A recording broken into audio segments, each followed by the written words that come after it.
Bonjour, c'est depuis ma communauté de Saint-Michel que j'enregistre cette vidéo. Je ne peux pas actuellement me rendre à l'église paroissiale du fait d'un accident, je suis en chaise roulante, mais je suis heureux de vous rejoindre avec Parabolac pour cette méditation de la fête de l'Assomption que nous allons partager un dimanche, et c'est une occasion particulière.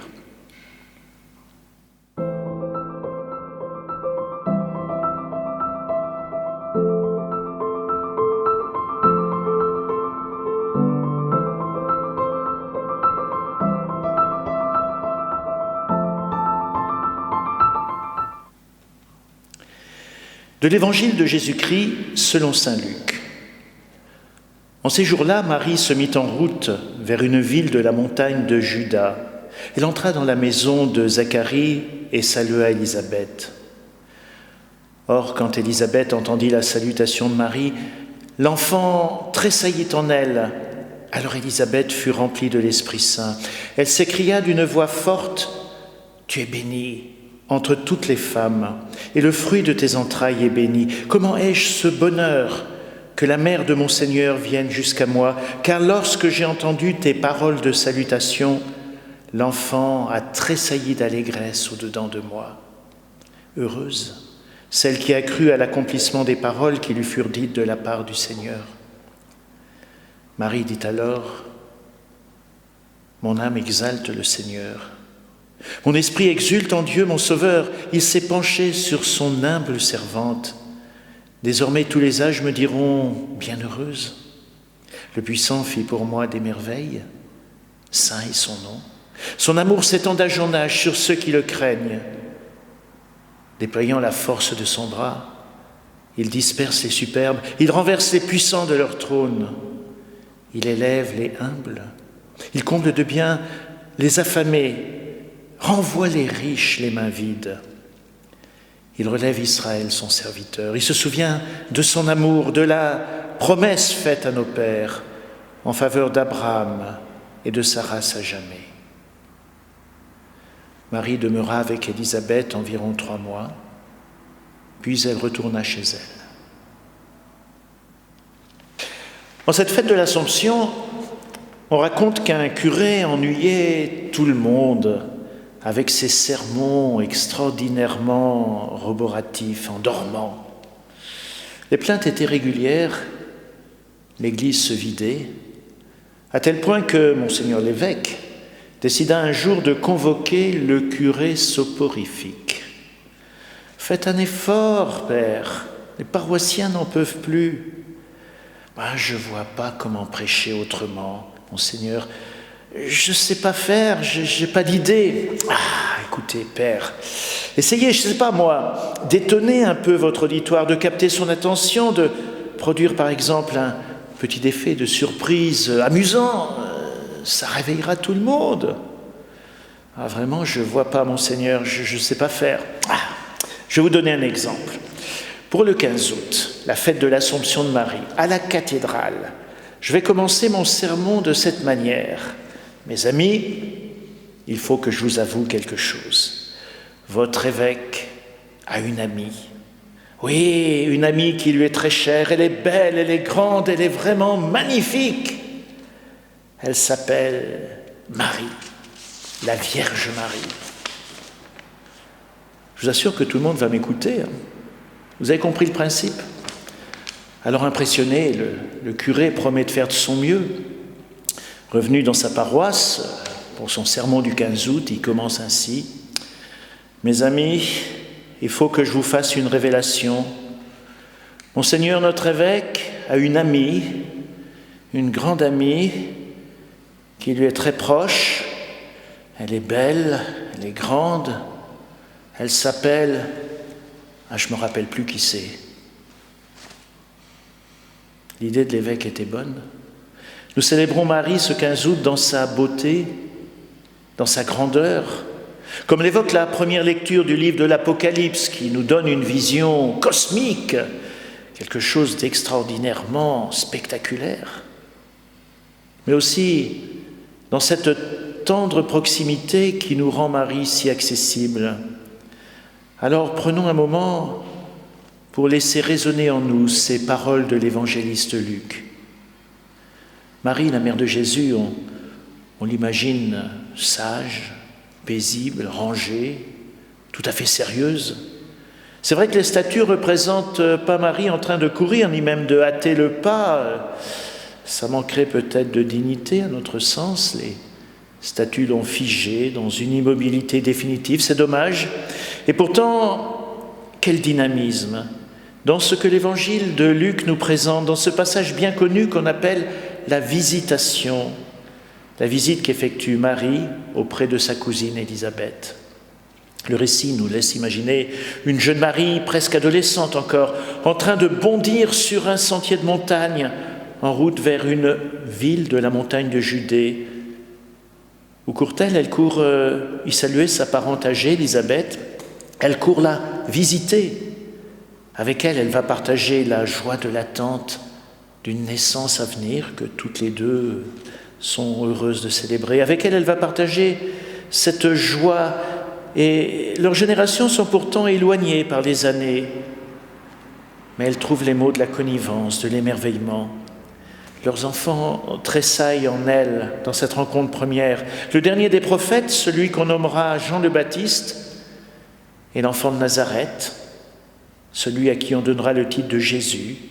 Oh, ils sont encore en promesse, vulnérables, fragiles, comme tous les petits d'hommes. Alors que vient-elle faire dans cette salutation ? Vérifier pour s'assurer du fait que sa vieille cousine est vraiment enceinte, contrôler d'une certaine manière que ce que lui a dit l'ange était vrai ? Non. Regardez seulement sa joie, la joie de ses deux mères, la toute jeune, la très vieille, mais aussi le désir de Marie de vivre le service. Et c'est la grande idée que développe François de Sales, oui, le service, auprès d'une personne âgée, tracassée sans doute par la naissance tardive qu'elle n'espérait plus. Alors, laissons-nous porter à notre tour par la jeunesse et la fraîcheur de cette scène de l'adolescence, car Marie a tout l'enthousiasme de l'adolescence.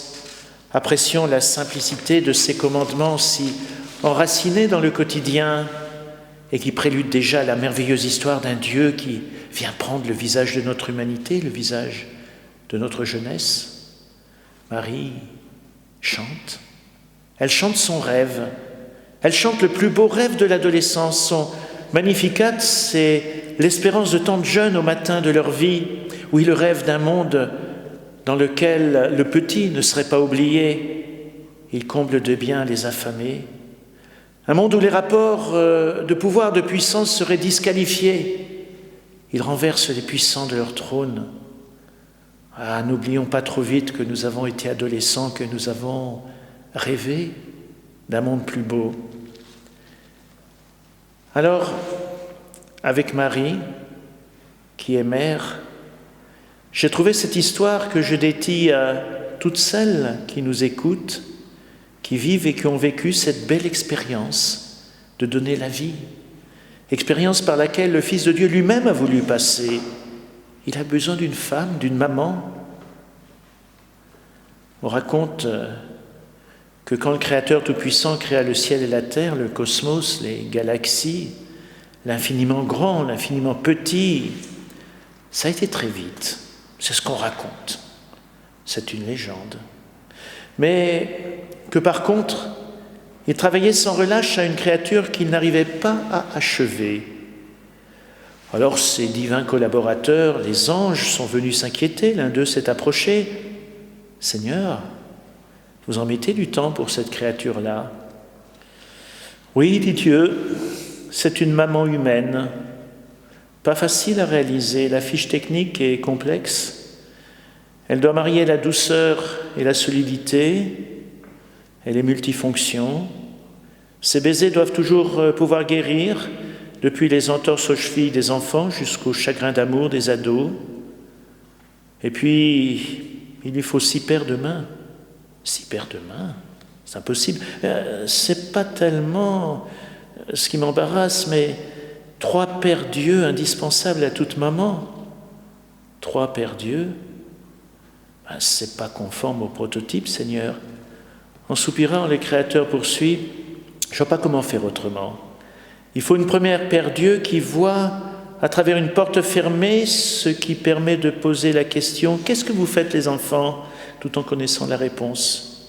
Il faut une autre Père Dieu derrière la tête pour voir ce qu'elle ne devrait pas voir, mais qu'elle doit savoir. Une troisième Père pour regarder son enfant qui a fait des bêtises, mais ce sont des yeux qui doivent pouvoir dire en même temps « Je t'aime, je te comprends », et ceci rien qu'avec le regard, sans dire un mot. Je comprends, disent ses collaborateurs divins, que ça prenne beaucoup de temps pour assembler tout ça. Et si vous alliez vous reposer un peu, je ne peux pas, dit Dieu, j'ai presque fini. Je sens que je suis en train de créer un être véritablement à mon image, un être qui me ressemble. J'ai réussi à rendre cette créature capable de faire des miracles, de donner à manger à 6 personnes lorsqu'il y a presque plus de provisions, de consoler à tous les âges de la vie, de manifester une tendresse qu'on n'oublie jamais. Est-ce que ce n'est pas un modèle trop délicat, demande encore l'ange en observant la future maman. Plus c'est complexe, plus là maintenant c'est difficile. Non, non, non, dit Dieu, elle est incroyablement solide. C'est prodigieux tout ce qu'elle peut supporter. Elle peut penser, dit encore l'ange qui avait peut-être des idées misogynes. Non seulement penser, mais aimer, apaiser. Ah Seigneur, il y a une fuite, dit l'ange en passant le doigt sur la joue. C'est pas une fuite. C'est une larme. Une larme de quoi, dit l'ange? Une larme de joie, de tendresse, de déception, de tristesse, de solitude et encore de fierté. Bravo Seigneur. Je crois que c'est le chef-d'œuvre de toute la création, conclut l'ange admiratif. Eh bien, j'en prépare une pour mon propre fils, dit Dieu. Elle s'appellera Marie. Marie. La tradition spirituelle de notre Église nous invite à célébrer son Assomption, car dans l'éternité, ce ne sont pas les richesses, les honneurs, le prestige qui demeureront, mais bien la qualité de nos affections, notre capacité à avoir aimé. Marie a vécu tout cela intensément. Elle est en quelque sorte le prototype de ce qu'est appelé à devenir notre humanité. Alors oui, nous célébrons l'entrée dans son éternité ce 15 août, l'entrée dans son éternité d'une femme toujours demeurée jeune dans son cœur. Elle n'a pas vécu ce passage de la mort dans la douleur et la crispation qui sont les nôtres, mais dans un doux accomplissement, dans la suite logique de son existence. Et ça n'est pas seulement son histoire.